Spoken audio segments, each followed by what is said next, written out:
안녕하세요. 오늘은 여름이 되면서 더 눈에 띄게 되는 피부 고민 중 하나인 블랙헤드에 대해서 조금 자세히 다뤄보려고 하는데요. 블랙헤드가 왜 생기는지, 어떻게 관리하면 좋은지 방법들과 주의사항을 알려드리고 시중에 나와 있는 블랙헤드 제거 인기템 두 가지를 비교해보려고 합니다. 먼저 블랙헤드는 왜 생기는 걸까요? 블랙헤드는 피지선에서 과도하게 분비되는 피지가 모공을 막으면서 발생하는데 여기에 피부의 죽은 세포와 오염물질이 섞여서 모공을 막게 되면 표면이 공기와 접촉하면서 산화되어 검은색으로 변하게 되고 특히 피지선이 집중되어 있는 T존에 많이 생겨요. 그럼 화이트헤드와의 차이점은 무엇일까요? 블랙헤드는 개방성 코메도로 공기와 접촉하여 산화되면서 검게 변한 거라면 화이트헤드는 폐쇄성 코메도로 피지나 각질 등의 모공을 막았지만 공기와 접촉하지 않아서 하얀색이나 피부색으로 보이는 것들이에요. 한마디로 블랙헤드는 열린 모공, 산화된 피지, 화이트헤드는 닫힌 모공, 갇힌 피지입니다. 블랙헤드와 화이트헤드가 생기는 주요 원인으로는 피지의 과다 분비, 각질 축적, 부적절한 세안 습관, 유전적 요인, 환경적 요인 이렇게 5가지 정도로 나눠볼 수가 있는데 피지는 자연스럽게 생기는 것이기 때문에 적절한 관리가 중요해요. 블랙헤드는 관리해도 계속 생길 수 있지만 관리를 하지 않으면 피지가 쌓여 딱딱해지고 덩어리가 커지고 그러면 모공도 더 커지게 되는데 꾸준히 관리하면 피지의 부피가 줄어들고 자연스럽게 모공 타이트닝 효과를 볼 수 있기 때문에 제거해도 또 생긴다고 포기하지 마시고요. 꾸준한 관리가 필요합니다. 그럼 블랙헤드는 어떻게 관리하면 좋을까요? 여러 가지 방법들이 있지만 저는 오늘 3가지로 설명을 드릴 거고요. 첫 번째는 매일 클렌징 하면서 관리하는 방법, 두 번째는 블랙헤드 제거 제품들을 이용하는 방법, 세 번째는 레이저 시술 방법입니다. 첫 번째 매일 클렌징 하면서 관리하는 방법으로는 아침에 일어나면 호호바 오일이나 스쿠알란 제품을 코에 발라놓고 5분 정도 후에 클렌징 오일로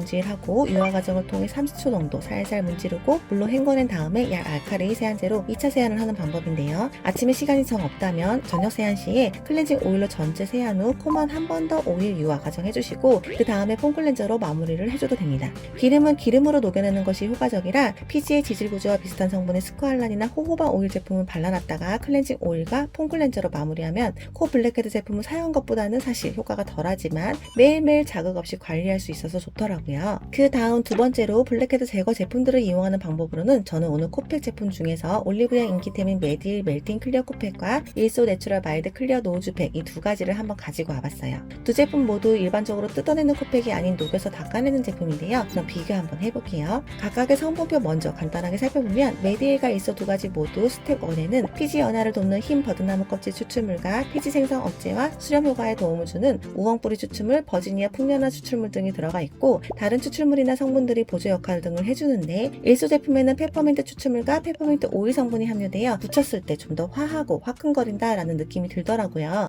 진정팩에는 메디힐은 보수 성분들 그리고 항균, 항염 작용에 도움을 주는 여러가지 추출물들과 5S 시카 콤플렉스를 담아서 피부를 편안하게 수렴해주고 일소 제품 역시 모공 수렴에 도움을 주는 밤 껍질 나무 추출물이나 육개나무 껍질 추출물 외에도 피부 진정과 보습에 도움을 주는 성분들로 구성이 되어 있어서 피지 연화 후에 자극받은 코를 진정시키기에 두 제품 모두 괜찮다는 생각이 들었어요. 그럼 제품 구성을 한번 볼게요. 메디힐은 스텝 1과 3가 각각 4장씩 들어가 있고 스텝 2가 2개 동분되어 있고요. 일소는 1번과 2번 그리고 압출 면봉이 10개 개별 소포장되어 있습니다. 피지 연화제는 두 제품 모두 바이오 셀룰로스 시트를 사용했는데 그 이유는 코팩의 핵심인 유효 성분이 마르지 않아야 된다는 점 때문인데요. 일소 슈퍼 멜팅 세럼 소프트너라고 코팩만 따로 할 수 있는 제품이 있는데 이 제품 사용 시 화장솜에 적셔서 올려두는 방식으로 중간에 한 번 더 적셔서 10분에서 15분간은 꼭 마르지 않은 촉촉함을 유지시켜줘야 효과를 보실 수가 있어요. 그런데 바이오 셀룰로스 시트를 사용하면 중간중간 적셔주는 번거로움 없이 하는 내내 촉촉함이 유지돼서 좋더라고요. 사실 피지 연화제 하면 가장 유명한 게 바로 엑스로션인데요. 트리에탄올 아민 고함량으로 피부 자극 가능성과 건조함 그리고 니트로사민 형성 가능성 또 헹궈내야 한다는 불편함이나 희석해서 사용해야 하는 까다로운 사용 방법 등 여러가지 이유 때문에 개인적으로는 엑스로션을 그렇게 추천하지는 않고 있어요.